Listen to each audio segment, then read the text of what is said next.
Good morning, everyone. I hope everyone is fresh and ready to delve into a really hot and trendy topic.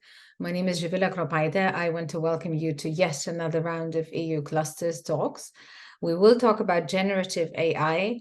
We will discuss potential and challenges for business application.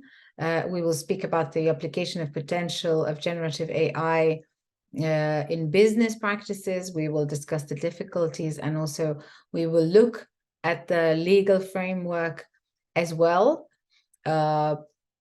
Generative artificial intelligence can produce highly realistic and complex content that it mimics human creativity, and recent breakthroughs in the field of generative artificial intelligence have significantly advanced the capabilities of the technology and its applications. They have opened up new possibilities for using AI to solve complex problems, which can go beyond text, video, image, speech generation, and data augmentation, making it a valuable tool for many industries. And even though there's a fear somewhere that, it will take jobs from people, the reality shows that the research shows that and examples show also that it's highly likely that AI, generative AI, will help create jobs. So we will speak about opportunities, we will speak about challenges as well.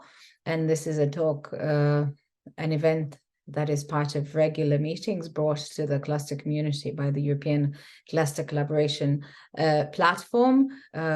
The talks like this, they offer up-to-date insights into the latest industrial policies and clusters involvement projects and best practices.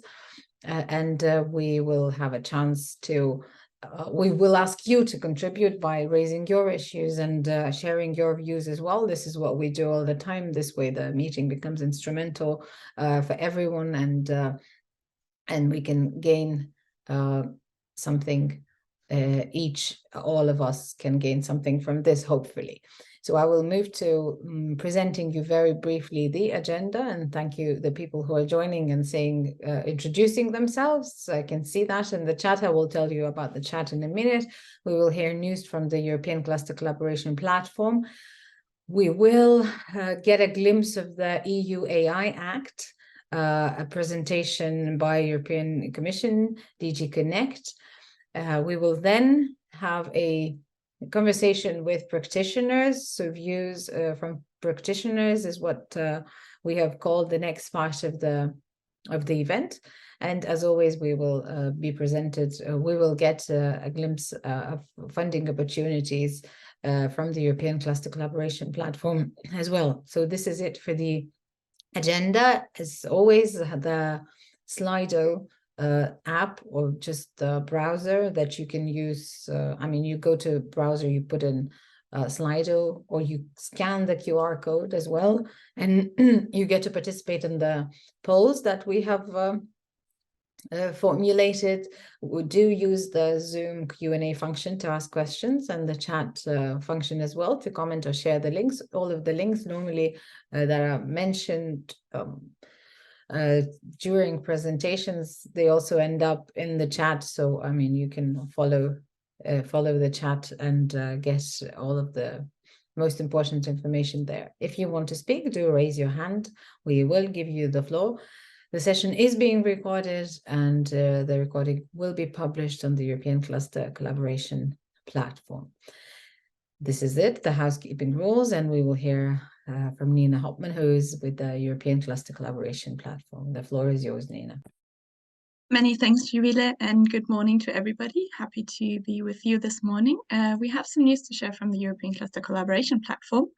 First of all, please save the date for the European Cluster Conference. This will take place next year on the 7th and 8th of May in Brussels, and there will be panel discussions, parallel sessions, workshops, matchmaking, side events, and an exhibition. So lots to talk about and lots of clusters to meet. And for this cluster conference, you can still submit your topic and speaker ideas until the 24th.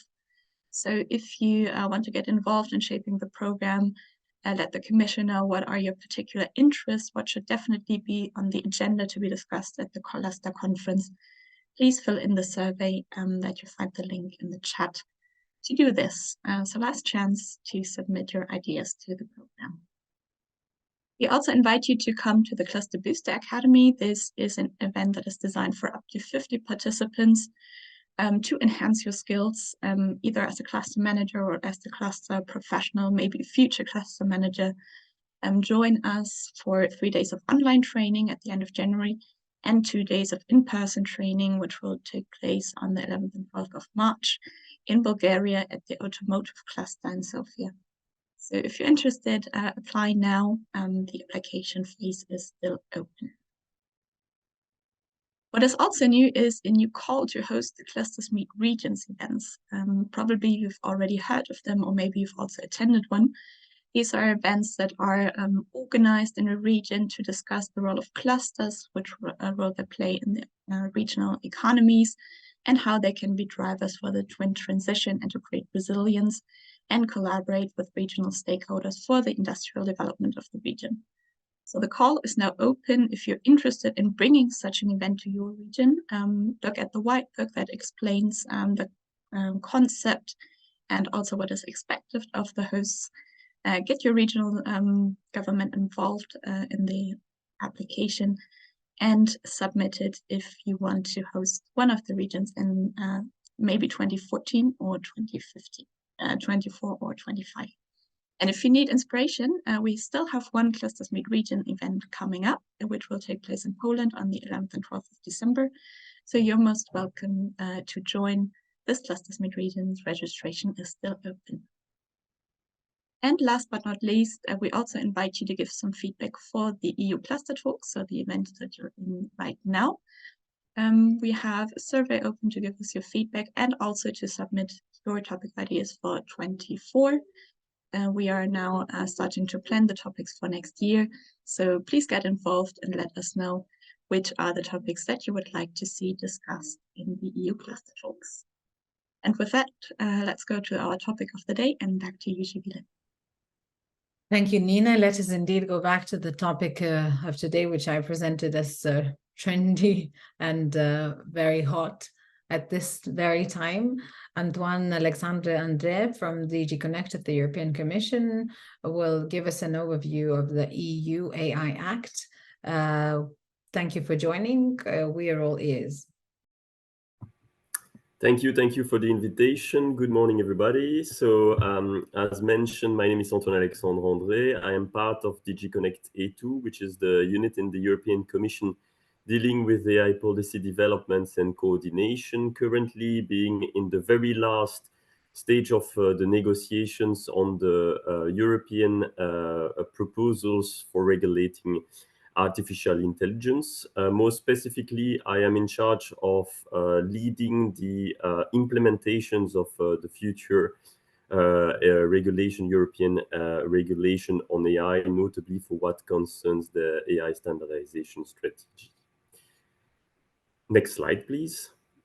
So today I will very briefly present you the fundamentals of the Commission's proposal for regulations on artificial intelligence system as presented in April 2021. At the very end of the presentation, I will also very briefly give you a glimpse of the current states of negotiations and the current main topics which are being very strongly discussed these days to hopefully achieve a common agreement with the co-legislator by the end of the year. But let me go back to the basics. So when we decided to start discussing a way to regulating AI in 2018, actually we were considered in the whole world as a bit being crazy because at the time AI was not as it is today, and we were considered as a European legislator as potentially putting barriers to innovation in Europe. But these days we see, and I think now everybody agrees, with the democratizations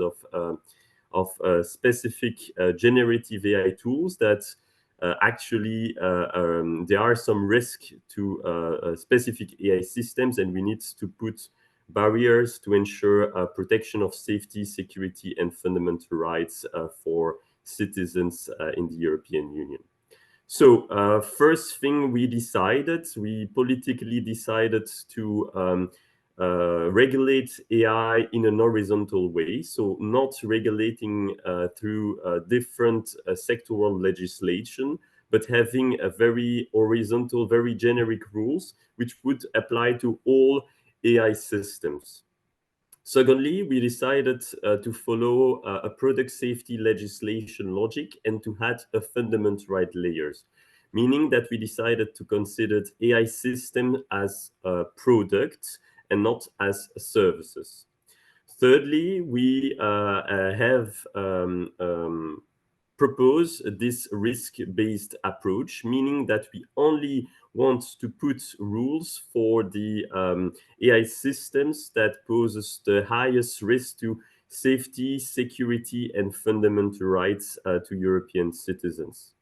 And finally, we have in the legislation high-level sets of requirements for what we call high-risk AI systems, meaning that the legislation is only presenting very high obligations, but the way to operationalize these obligations will be notably done through standardization. So at the same time as there are discussions on at the level of the EU legislators, there is also a mandate that has been given to standardization development organization to ensure that whatever obligations that will be imposed on providers of AI systems, these obligations can be easily operationalized through standards.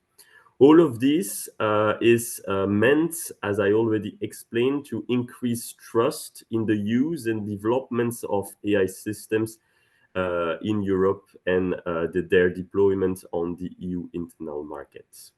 Actually, you have here the mention that the Parliament and the Council agree on this, because that's the case. The Parliament and the Council still are in negotiation, but for these four basic fundamentals, which are the pillars of the Act, they both agree. Next slide, please. So here is really a visualization that summarizes all the dispositions which are in the proposed regulations of the European Commission. So we can represent our risk-based approach as a pyramid. A pyramid with, at the baseline in green on the slides, no restriction imposed to all these AI systems that do not pose high risk to safety, security, and fundamental rights. And by having in a legislation the fact that there are no obligations for these types of AI providers, those who create AI systems that do not pose high risk or risk to safety, security, and fundamental rights, actually we give certain legal certainty in order to promote innovation in Europe. Then, if we go one step higher, the yellowish part on the pyramid, we have for these AI systems that directly interact with humans, a transparency requirement. That means that when you are directly dialoguing with a chatbot, for instance, or when you are in front of a deepfakes, there is a need for a specific mention explaining that you are not directly conversing with a human, but that you are with a certain types of machine. Then we have the two most important parts, which are the orange and red parts on the pyramids, two most important parts of the regulation. Let me start by what we call unacceptable risk AI systems, which is the red part, so the upper part of the pyramid. So these are AI systems that we think are poses so much high risk to safety, security, and fundamental rights that they have to be simply forbidden in Europe. And there we have AI systems such as social scoring. So the type of scoring, social scoring that is being used, for instance, in China, where citizens are being scored when they do take part in the society. Then you have also specific prohibition, which concerns, for instance, biometric identifications in publicly accessible spaces. Then we have our last category, which is the most important one in the proposed regulation of the European Commission, which is the high risk category. So for the AI systems that we consider are posing high risk to safety, security, and fundamental rights, we impose a couple of obligations.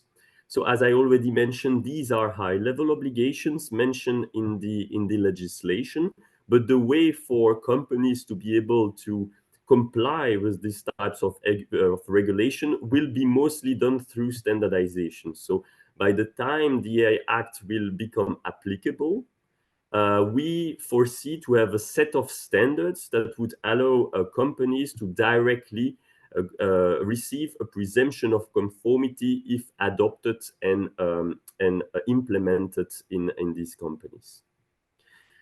Just one last element, these different categories are not mutually exclusive. So for instance, there could be some high-risk AI systems that are also obliged to follow transparency requirements. So there could be different requirements added to each other for a specific AI system.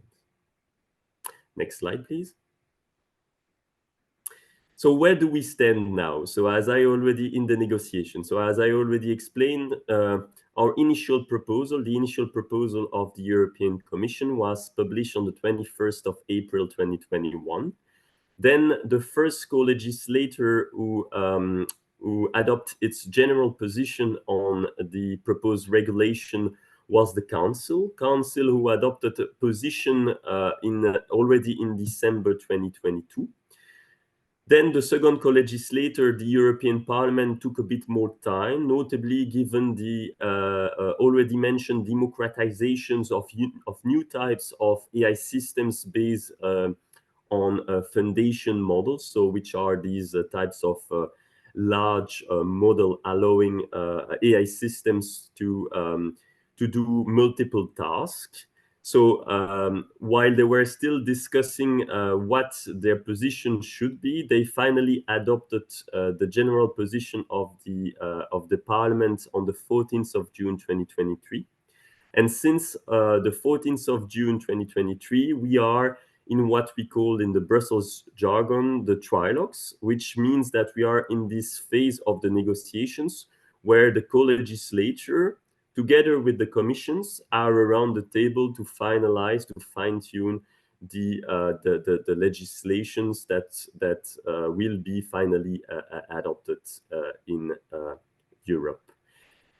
There is no agreement for now, but we have a strong informal agreement by the two co-legislators to try to achieve an agreement on the file by the end of the year. And time is running because actually we absolutely have to finalize the discussions before the end of the European Parliament's mandate and before the next elections, because if we do not manage to finalize the negotiations, we will end up in situations where the negotiations will be at least postponed by a couple of months because of the creations of the new parliament and then the setting up of the new commission. Next slide, please. Now, going back or briefly presenting you a glimpse of what is currently being discussed and which is also related to the discussions you will have today. The first and main topics that is currently being strongly discussed among the two co-legislators are foundation models and general purpose AI, the types of requirements or the types of obligations that will be put on these types of models and AI systems. So this is currently very strongly being discussed. The Council proposing in its general approach, basically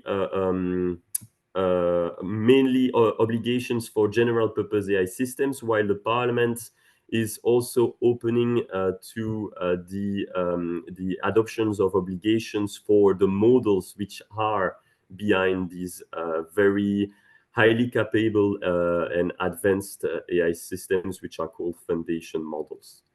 Another point of discussions, which is quite important, is concerning governance. Initially, in the Commission's proposal, there was proposals to have market surveillance authorities, so national market surveillance authorities, in charge of implementing or making sure the AI Act would be implemented properly at national level, with a certain type of centralization in what we called an AI board. But the European Parliament, in its position that was adopted in June 2023, proposed a new type of approach with a much stronger role for an AI office, which will be a centralized body that will also have implementing power for the obligations of the AI Act.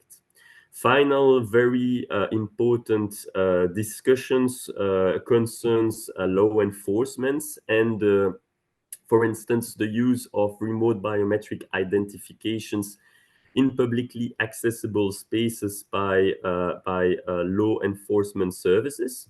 So here we have a bit of a contradicting positions. The Council putting more emphasis on protecting state security interests, while the European Parliament putting lots of pressure on on making sure we are protecting correctly citizens' fundamental rights, and notably banning any types of facial recognitions on the EU internal market. And with this, I think I am coming to a close of these presentations. If you have questions, I can reply to them and take 5 minutes now. Thank you, Antoine. We know that you have to run in 5 minutes. Thank you so much for this thorough overview. I just wanted to ask you something very simple. I hope it's simple, something that would help us understand the concrete products, as you say, not services, but products we are talking about. So like, for example, ChatGPT is a specific product. Where in the categories of high risk, minimal risk, unacceptable risk, where would that fall?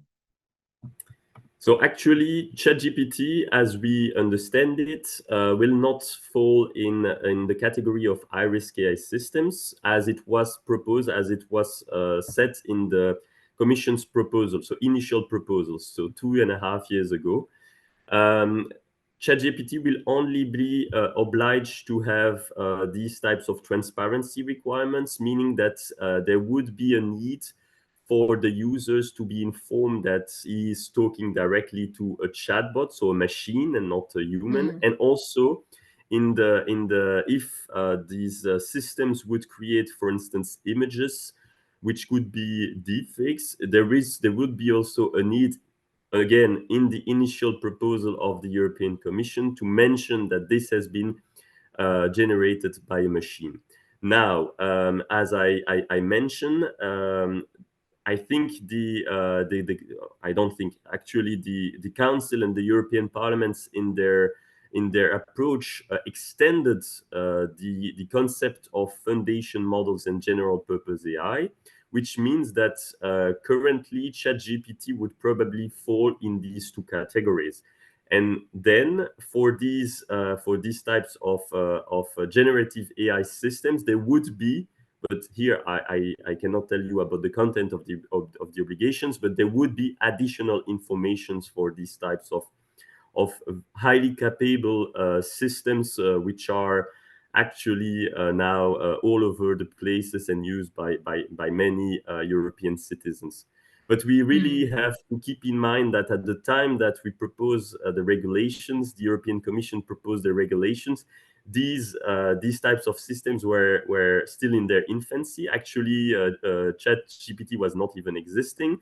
At the time, we were at the level of GPT-2, which was really, I would say, considered less controversial than the subsequent iteration and what we have today. And when you mentioned that, first of all, it was, as you said, AI board, and now it's likely that it's going to be an AI office. If we talk about governance, when could that possibly be established? You know, where would that be physically? So I think there is really I would say a feeling of urgency in for the two co-legislator. So we foreseen that if there is such a centralized structure which is being created, we foresee that it can be quite fastly created. In the initial proposal of the Commission, the AI board, so the previous concept, was supposed to be set up 3 months after the formal adoption of the AI Act, meaning that if we have a formal adoption by the first semester of 2024, it will happen in the first semester or just after in September or something like this, 2024. Thank you. Last but not least, just before you go, which aspect of the ones that you have mentioned would you say is causing the most controversy? Because you have mentioned specifically that certain aspects are causing controversy, but would you say it's governance? Would you say that it's law enforcement, or the very foundation models? Actually, really, the three of them are really hot topics right now. I don't think we can separate ones from each other. So I believe that if there is an agreement to be found, these agreements will also concern these three topics. So I would not really put them into a certain hierarchy. I think these are really three very trendy topics these days, which are discussed in parallel. Thank you, Antoine. People are asking if you could please share the presentation. So what I can say is that the presentation will be published on the ECCP platform after the talk. So it will be available. Thank you so much. And I saw there was a hand raised, but I can no longer see it. So we thank Antoine, let him go, and with a thought and understanding that this is a very hot issue and an urgent issue, a burning topic that needs to be that needs to be solved soon. There is a hand raised, but I cannot see a hand raised. So if there is someone who's raising his hand, let's let them in. But I mean, I just saw it, but I can not really. So let's move on and see if there is a hand raised. We can still hear you, and we really want you to participate in this, so you can do it. You can do it in just a minute. Let's move to the next slide, and we will ask you a general question. Oh, Mike is with us. Okay, Mike is with us. Mike, hello. Hello, that took just a minute to boot over, to switch over. What I want to ask is, what about devices? That it looks like a lot of the AI legislation that we're working with is based upon it all being cloud-based. I'm a technologist, and I can tell you that in 5 years, it's not going to be cloud-based. A lot of this is going to be local. And that's what I'm curious about, how the legislation will affect local AI instances. How the European Commission's looking, and if the European Commission is looking forward to that technology development where the AI tools are no longer cloud-based, that they are very much localized. Sadly, Antoine, I think, is no longer with us, but the AI tools. I can very shortly, and then I will. Okay, perfect. Yes, I'm very happy. So no, there is no distinction between cloud-based or locally based. So as I mentioned, we consider all AI systems as products. So actually, whatever it is being used either locally or using the cloud, it doesn't change. Thank you very much. That will help me rest easier, and that is very forward thinking as well. Thank you. Is it me who lost the contact? We can still hear you, Jamila. We'll move on. I can no longer hear Antoine.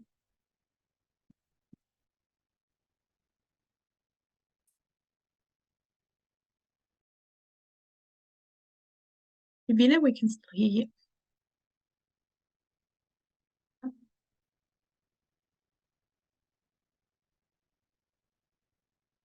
Seems like we lost Jamila, but you are. I think I'm back. I'm sorry, Zoom just got reconnected and I didn't do anything about this, and this happened for the first time. Oh my God, I'm so sorry.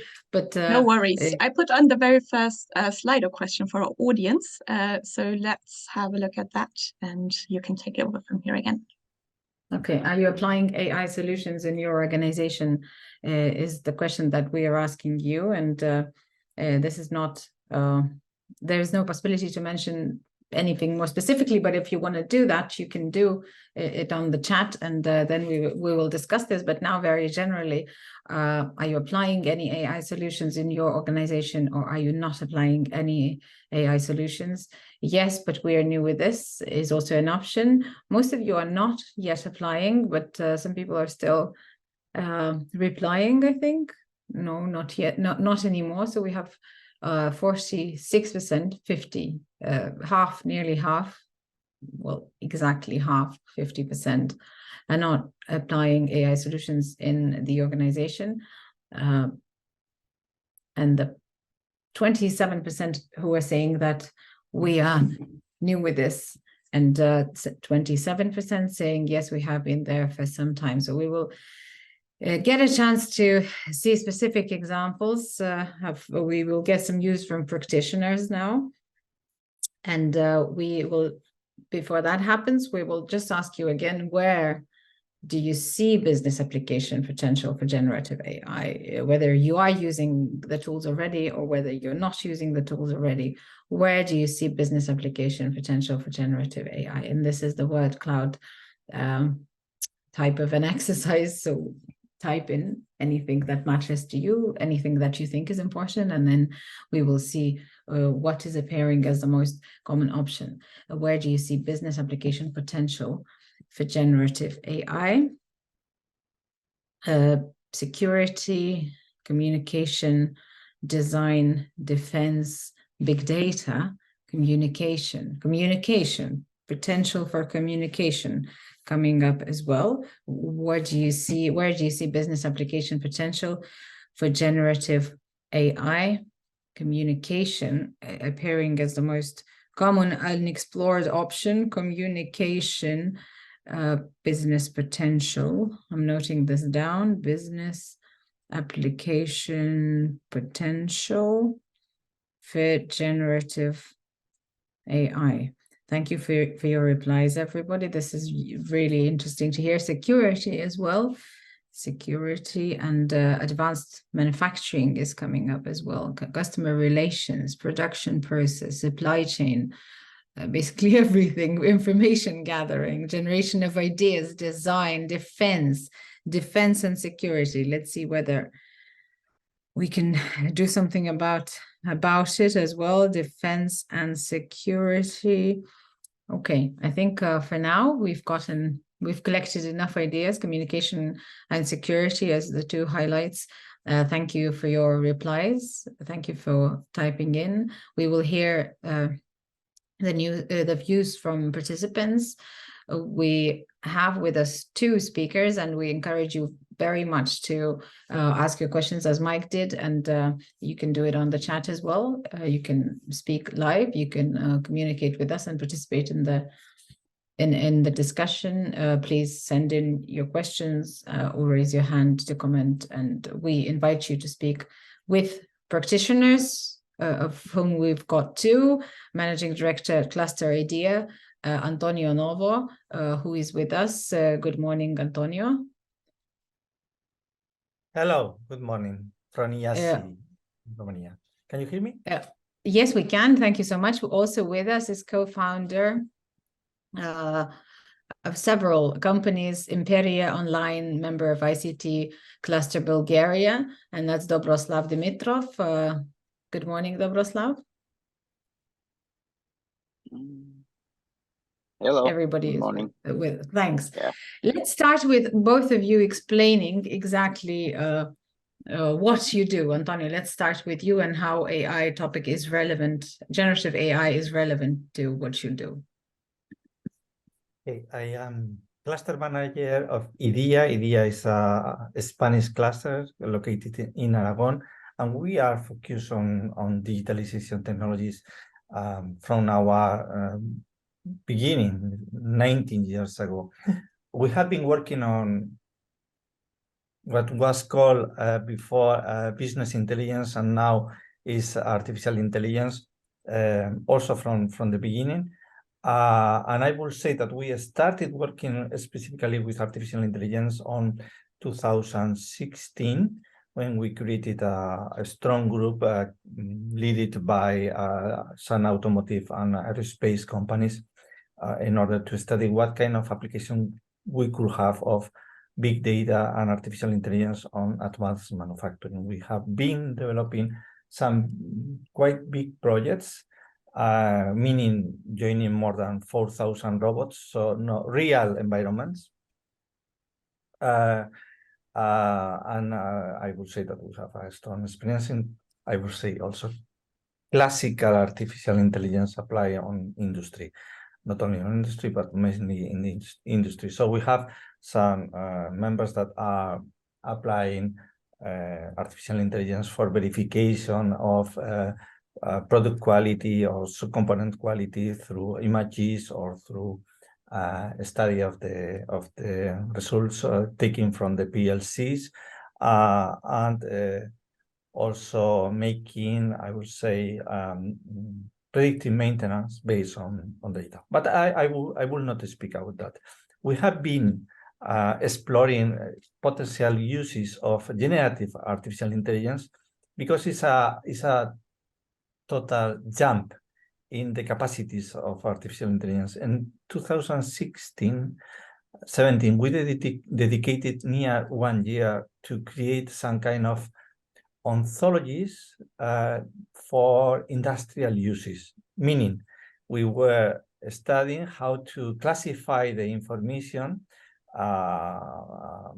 and declare to the intelligence systems the relationship between entities, okay, in order to let them understand semantic situation. Meaning, if I had a problem on the introduction of a component in a production line and the temperature is very low, I could think that the temperature being below 0 degrees is affecting the quality of the process, okay? But that was not easy to do 8 years ago. Now it's extremely easy. Why? Because what it took us a year to define 7 years ago, now ChatGPT is doing it in milliseconds every time that you make him a question.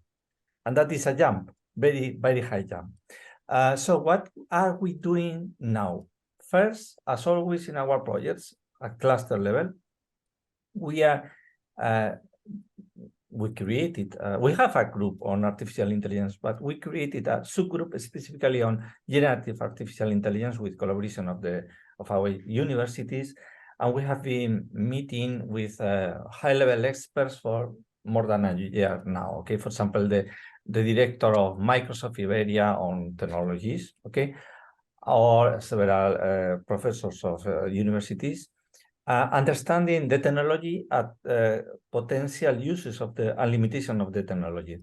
We have launched the creation of a sandbox at cluster level, in fact, several areas, okay, to try to test the technology and understand what can be done. And we are also facilitating those tryouts, I will say, through several meetings that we are organizing, okay? Kind of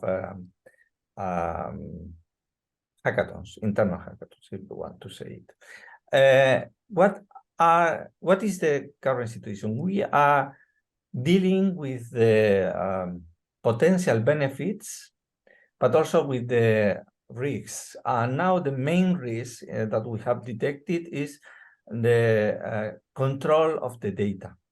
Okay, we could use artificial intelligence for improving our imaging, our strategies on sourcing raw materials, because we could use information coming from the market in order to understand what are the tendencies and decide how or when to buy raw materials. Okay, but the problem is that we would like to do it without giving to the public information about what are we doing, you know. So we want to control the information that we are sharing, and at the same time we want to use public information.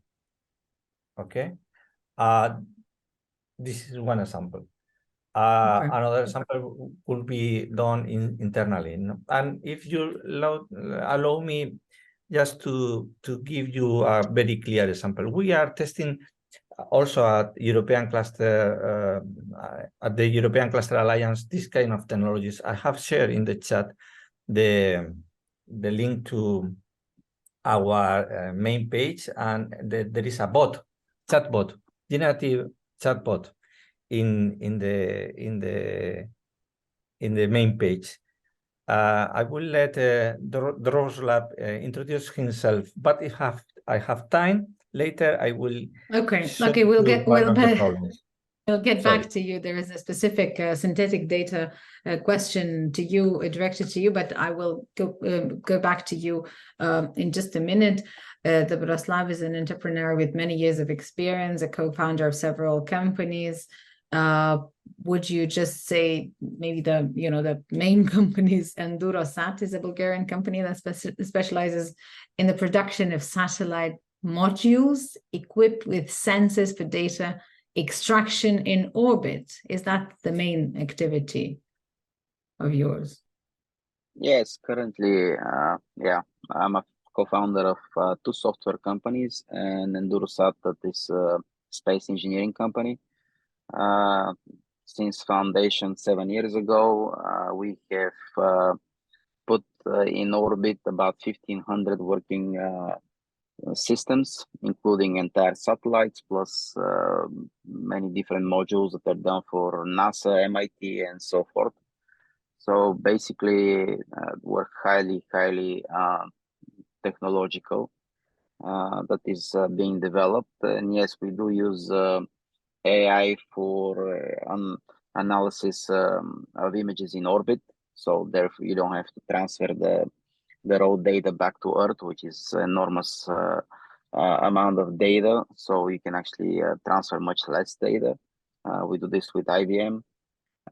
So I wouldn't stop on this because that's like really deep tech kind of stuff, just like the colleague before me spoke. I would rather touch on something else that it's on a much higher level practicality that concerns every single one of us. I hear a lot because I'm in my position, I'm also chairman of the Software Association of Bulgaria, which is part of the ICT cluster. And I go to a lot of economic forums where people keep telling us how, especially economists, that industrial revolutions create more jobs than destroy, which is true, absolutely true. But in the long run, me and you that have lived through a great change, us in 89, you in 91, know what happens when a big change happens to a country. It's very difficult for a number of years for everyone that lives through that change. Yes, in the long run, it's better. But I remember the 90s in Eastern Europe in general, and of course in Bulgaria. You're talking about geopolitical situation, geopolitical I'm talking changes about economic situation where companies disappear from today to tomorrow, jobs disappear from today to tomorrow, and you have to adapt from today to tomorrow, and you don't have forewarning. This is what is awaiting us. We as humans do not understand exponential. we just physically cannot understand it. We as people, as humans, we're linear. We understand 1 year, 5 years, 10 years, 50 years, because that's how we live. We don't understand 1, 5, 10, 1 million. We just can't comprehend that. So cannot our institutions. I listened to the Alexandra before us that was speaking about the regulation of EU, and that's great. Yes, we do need regulation. I'm all for that, but it's a very fine line between this and stopping development, because the competition is global. We're talking about global arm race here, like true global. If we stop developing, China will not, neither would United States, and we compete globally. So it's a really large problem. And basically my message here is the following. Last year, around this time around, it was before ChatGPT became online. It was we were using a lot of generative AI for art, and basically we called a all hands meeting with our companies and basically told them that it's mandatory to use AI tools in every single department. I don't care what they do, from the receptionist all the way down to developers. It doesn't matter what you do. It was absolutely mandatory, and they had to report every single day what they have found uses for. Because basically what we discovered was that the AI tools, because it's not an AI something, it's their tools. I mean, they don't have their own motivation and will, but they are very powerful tools, and they're multiplier of our abilities. We found out that our business development teams can improve 2, 3, 4, 5 times the number of communications they can upkeep at very high level English, which no matter how good you are at English, but if it's not your native language, for example, you'll never be equal to someone from United States, for example, in business English. But with these tools, you can actually be even better than most people. If you're an artist, you can create incredible stuff that you couldn't before, and with the speed you couldn't before. And all the arguments that I hear, yes, this cannot do a complete job, it cannot finish a complete task. This is true. But if this thing can get you 90% of the way, it makes you so much faster than everyone else, that if the other people are not using AI, they literally do not have place in the competition. So okay, but this are you is essentially the saying the dilemma, but then also what essentially you're saying, if I get this right, is that if we start using generative AI now, as soon as we can, the scope of change, which is already happening, will not be as challenging to us, and we will be able to make most of it. Yes and no. Here is the big warning here. As I said, we as people, and I'm including that group, do not understand exponential. Yeah. When we talk about generative AI, that's why it's a big deal. Yes, there were expert systems in 2016, 17, and so forth. But this thing is a big deal. Is it's available to everyone. That means 8 billion people. And suddenly we're in competition with 8 billion people. The fact that, say, Europeans in general are much more keen to learning foreign languages and all that, this was a big competitive edge. That doesn't matter anymore. It truly doesn't matter. And now you suddenly are in a competition with a 1.5 billion, say, Indians that before weren't that good in your native language, or not at all, or 1.5 billion Chinese that before weren't in the competition, and so forth. So basically what I'm saying here is that because of the generative AI, it's general purpose technology like the electricity, it is not possible to see all the angles of it. And basically it's removing the barriers between people, among people. Therefore, the competition becomes global on a scale that we've never had before. And if your organization, whatever the organization, whether it's a non-profit or it's a profit or whatever organization is not implementing AI on every single level, it's losing a competitive edge on a scale from like 1 to 100. I mean, we're talking about that kind of a change. And unfortunately, I saw the words that people were clicking there, what they think it's going to be important in. And the fact that basically one word was dominating, which is communication, which is true, it'll help greatly in communication. What is worrying me that they don't see the basically it's going to be just as equal in pretty much all the other areas. That means we don't see them. I mean, people do not realize that it's going to affect every single area as much as communication. Okay, so when we say that we do not understand the scope of it and that we have to understand that it will, affect every single area, the message, the underlying message is still the same, that we have to be using it on every level. Yes, and we have to be using it from yesterday. Today is already late. And what worries me here is that we're spending a lot of time how we're going to be, by the way, we have huge problem as Europeans, and that's something, it's a big elephant that we need to say in the room. Right now, AI is not developed in the universities. It left academia a long time ago. It's being developed by big companies. We do not have big companies in Europe. Where is our Google, Amazon, Microsoft? That's where the development happens right now. And the control of that technology, this is a place where regulation needs to really look into, by the way, and too bad that Alexander is not on the call anymore. We need to make sure that this technology is not monopolized, that data is not monopolized, because this is going to lose a great edge to the Europeans. I mean, literally there are 5 companies right now in the free world that are doing all the research, which is, I believe, in the long run, not good for Europe. Okay. Yeah. Okay, we will come back to you, and thank you for alarming ideas, but really important too. And there are questions coming in from the audience. Do bear with us. Yes, too bad Antoine is no longer with us, but we will definitely transfer the message. And I understand that your message to the Commission would be that, we need to make sure that technology is not monopolized, because it is created generative AI by companies, not by universities. University should be a part of this too. We can remember the cluster angle. And Antonio, before there is a specific, before I ask you a specific question that is in the chat, do you want to immediately react to what Dobroslav is saying? I fully agree with the in presentation from Dobroslav, the ideas. I fully agree, and I applaud them. We need to learn. We need to use it because it's a competitive edge that we could lose very, very quickly.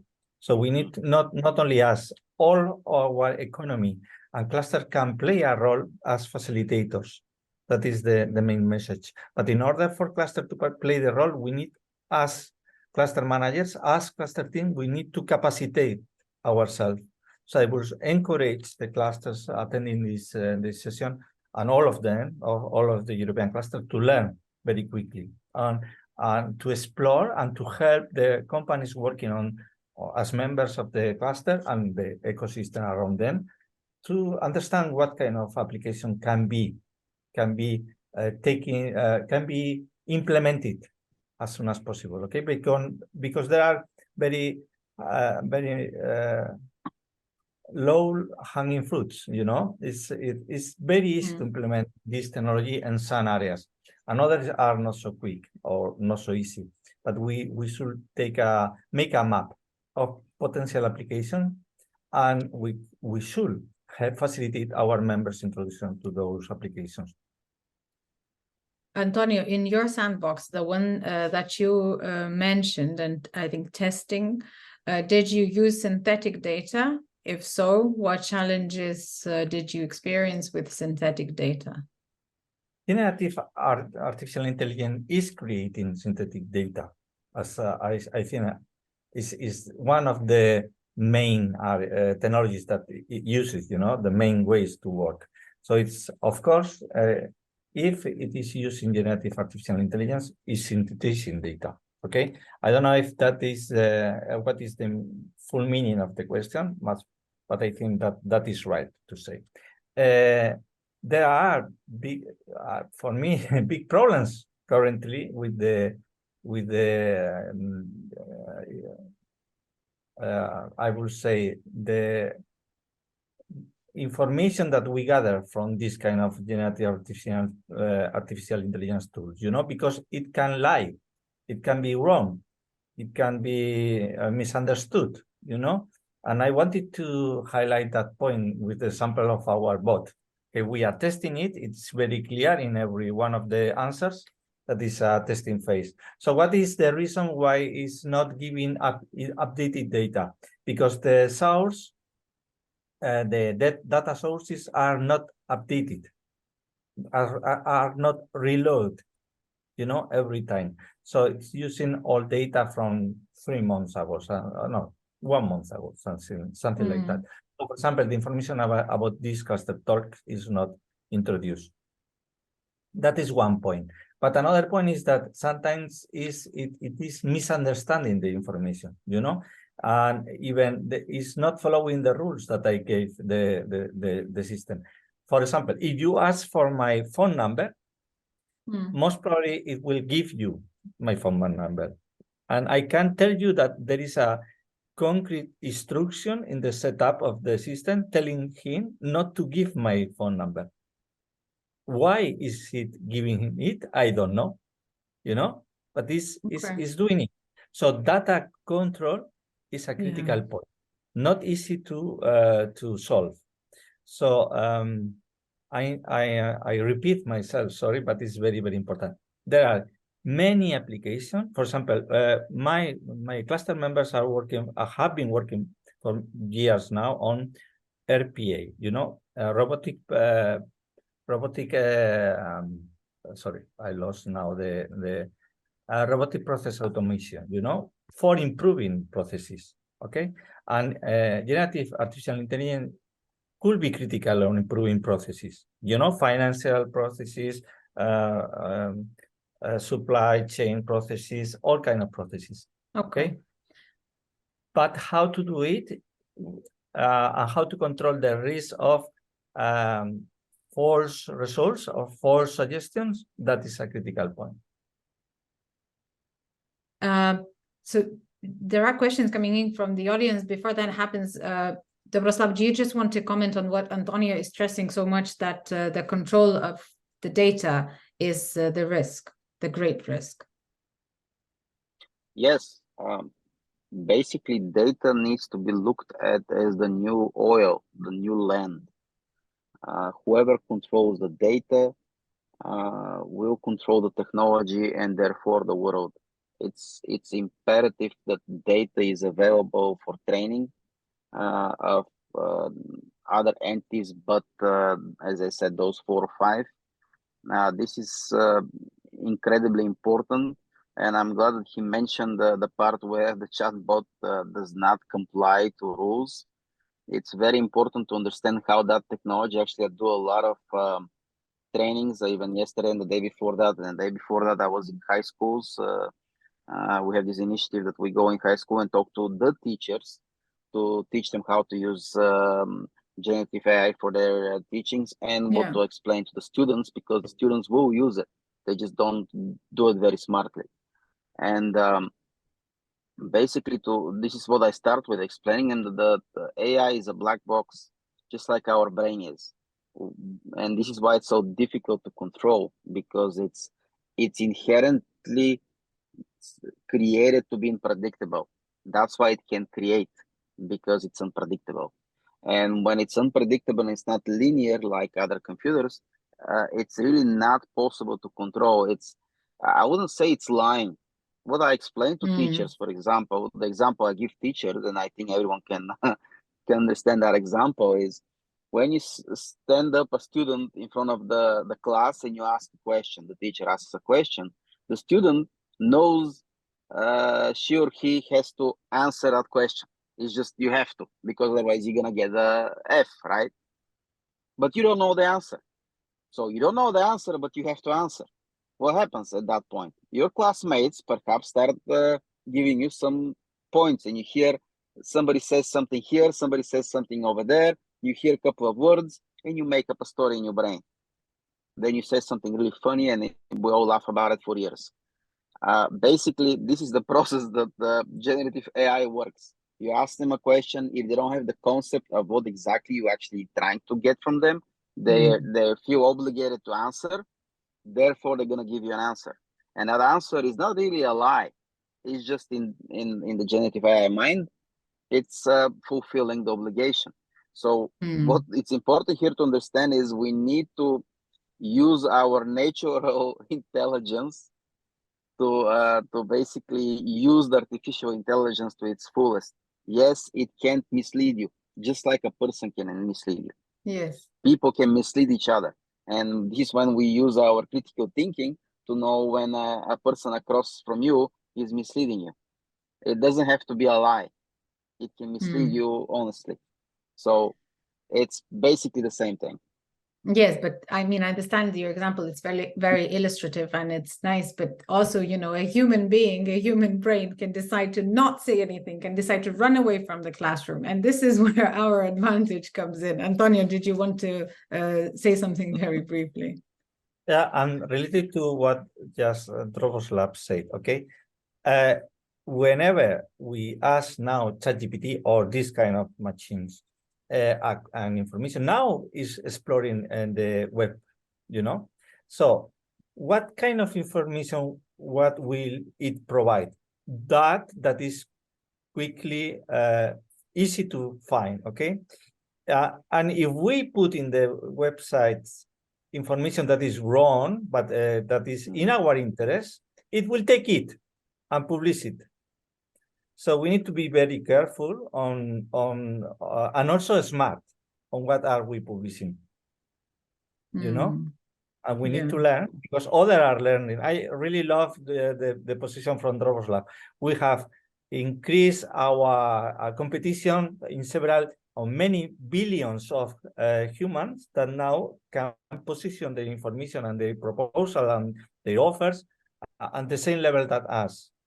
And we need to be ready for that kind of competition, even in providing information, providing suggestion for travel, suggestion from consumption, suggestion about our services, suggestion about our capacities, you know. There are some good questions coming in from the audience and comments as well. Heidi says the research out of Denmark is showing that AI will be as big of a change to the industry as electricity was when it was implemented. The major difference in the past, different is the past. Indeed, Lucia says the research says that the impact of innovation led by steam engine was of 25%, by electricity 35%, internet 10%. I don't know how that's possible. And the expected for AI 50%. So I think Dobroslav will start you know, nodding his head and saying, no, not 50%, but 100%. But there is a question from Lucia as well, a specific one. Are clusters using AI to support service their SMEs members? In Austria, Tyrol, where she's, I understand, there are already activities starting in this direction, but she's curious if there are other examples in Europe. Who wants to take Lucia's question? Dobroslav. I can answer as idea. Okay, we have been one of the first things that we did 19 years ago was benchmarking, internal benchmarking between our members and on the region and the comparison on the regional and national levels. And we have done it several times during those years. And now we are working on the next version of the benchmarking based on generative artificial intelligence, you know, and we hope to launch it in several weeks. So this is an internal. Okay. Any examples from Bulgaria? Can you repeat the question? Kind of got missed. Well, this is for clusters, but I understand that you are not necessarily a cluster, but are clusters using AI to support or service their members? In Austria, there are activities starting in this direction, but curious if there are any other examples in Europe. I think the right question is what clusters can do, and we all act like clusters. I mean, the fact that we basically for almost a year now, we get together regularly with all sorts of stakeholders to try to dissipate information, because basically what is happening is that what we were saying to people in January or February, by May it was completely different, by September was completely different, and we need to continue that conversation so we can be very much aware of what's going on. What we did was we did a very large conference in like internal conference to all our members in April, I believe, where most of the companies were IT companies, were software companies, and most of the companies and the participants were CTOs and CEOs, and they were shocked by what we were able to share as practicalities that we can actually put into the companies from today. And this started a big sort of it lit up the torch, and it started a big community that basically everyone, when they discover a new tool, when they discover something new that's happening, that when they have experimented with something, a new model, which one, how it's working, to share with the whole community and building up information amongst each other. That's the only way, I believe, because AI is not a destination. AI is just, and as you said, that I disagree. Yes, I disagree. It's going to be 100%. It's going to be 1,000%. It's not comparable. It's not comparable because for one single reason. People usually compare it, and I know I'm actually an economist as education besides mathematics. People compare it to the previous industrial revolutions. It's not comparable. All four before the fifth one, which is AI, until recently people were even arguing whether it's a fifth one. It is a fifth one. All four before that were automating physical human labor in one way or another. This one is a revolution outside us. It's a new way of thinking. It's automating our thoughts. And the last time we did that was us as humans 50,000 years ago during the cognitive revolution of Homo sapiens. It didn't end well for the rest of the sapiens that were around Earth at that time. So the challenge is much, much greater. And the only way I know that it's possible, and what we are very good as humans, is to share among each other information. I'll give a very small example of what we did in my company in the spring. I forbid, and probably we're the only IT company, I forbid home office. And everyone is shocked. Why the hell we don't have home office? And I was like, look, things are happening so quickly, they're changing so quickly that I need people to be next to each other in the office, sharing information to each other every single moment. Somebody sees something at night, watches a YouTube video or something with the new technology. I want that person to share it with the colleague the next day over coffee. And we do not have time to wait for the Zoom meetings a day from now, 2 days from now, 3 days from now. So basically my message here is share. Okay, very, very interesting. You're saying no working from home, introducing AI to all levels possible, being careful what you post is, I think, the idea that Antonio has shared, but I understand that you agree with it. Be ready for competition is what both of you have said. Anything else as a last, very, very final comment of what we should be aware of? Antonio. I think that I was reading just the chat, okay, the conversation between Lucia and Sil and others. And Sophie. Yeah, and I was thinking about Droboslav's comments. As I said before, sharing between us is totally critical. You know, we should learn. I need to explain that my cluster is not composed only of IT providers. You know, we are also end users companies. You know, my presidency is a bank now. Okay, but we have also car producers and Adidas Spain, for example. Okay, and all of them are sharing use cases. You know, for example, we have a hospital that is testing generative artificial intelligence for providing better service to the or support for the medicine doctors, you know, and the patients, you know, the end users. So that is absolutely critical. We can learn a lot sharing. Of course, organizing trainings also, but sharing information and sharing use cases and helping between each other to learn, you know, on what is working, what is not working. Sorry.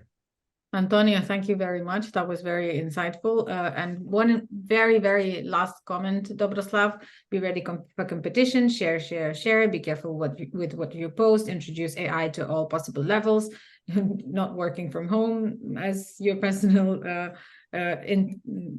input shows. Anything else? One word. Adaptation. Okay. We as humans have survived unbelievable challenges through one incredible ability that we have is to adapt. And this is the greatest challenge that we have ever faced. It's not physical. It's attacking our very much human nature. And the only way we can do it is to adapt. Brilliant. Thank you so much. Thank you for you being so eye-opening and maybe thought-provoking and insightful. That was very, very useful and interesting to hear. An excellent contribution from Dobroslav and from Antonio as well. Thank you so much. I hope we will speak with you further on later when the EU AI Act is adopted, for example, even though you say that, you know, it's happening on a much larger scale, we still need regulation. So yes, thank you so much. Thank you for joining this time. We will hear the news, not the news, but the funding opportunities from Nina Hoffman again. Many thanks to the speakers. It was great listening to you. Many thanks for the active audience. We have some funding opportunities that we would like to present that relate to the topic of today. There's one call, human-friendly deployment of artificial intelligence and related technologies. Here, projects should contribute to the understanding and awareness raising about successful existing deployment of AI and the impact it has on European economy and society. Look into the analysis of implementation of ethics principle for trustworthy AI, structurally enhanced capacities to foresee, evaluate, and manage future algorithms opportunities, as well as give recommendations for European policies on R&I. This is a Horizon Research and Innovation Action with the deadline of the 7th of February 2024. You can find it on the Funding and Tenders portal by clicking on the link in the chat.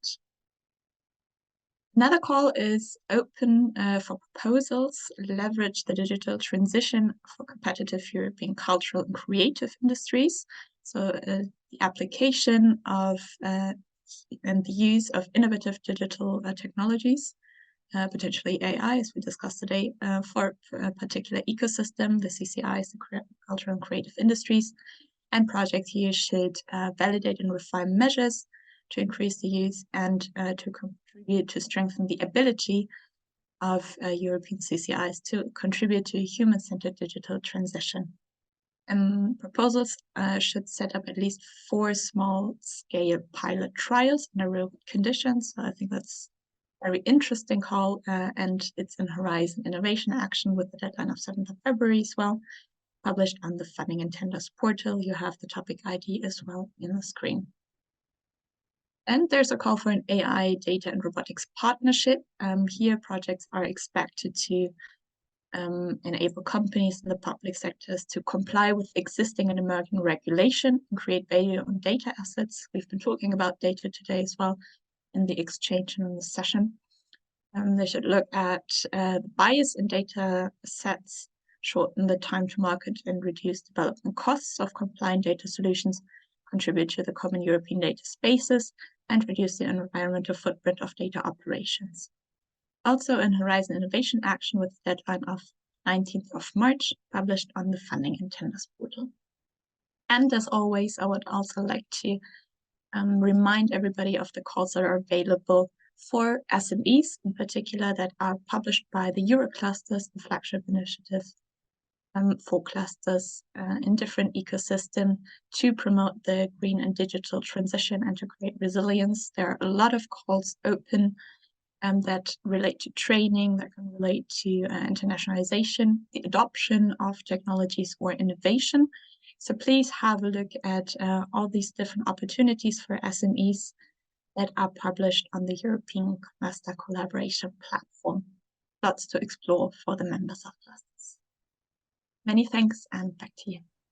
Thank you, Nina. And as always, we will just remind you of the basic stuff that you should know. Register for the next talks on the 29th of November, on the 6th of December, and on the 13th of December, where we will discuss ECCP activities, wrap-up and outlook. So that's when the year is coming to a close. But before that, we will discuss green transition support and strategic technologies for your platform. So do join us, register for the next talks if you have not done so. The links are in the chat, as always.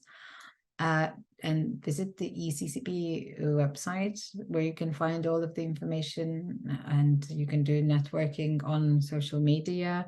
The links will be there when you go to the ECCP website. You can find also the social media links, and the hashtag, the common hashtag that we use is EU Clusters Talks or ECCP. So if you're posting anything from this event, you're also invited to use these two hashtags. So that's it for the social media, and that's it for today. Thank you so much. Have a good, insightful, and fruitful and interesting and special day. Thank you for the great and insightful webinar. Thank you so much, and see you next time.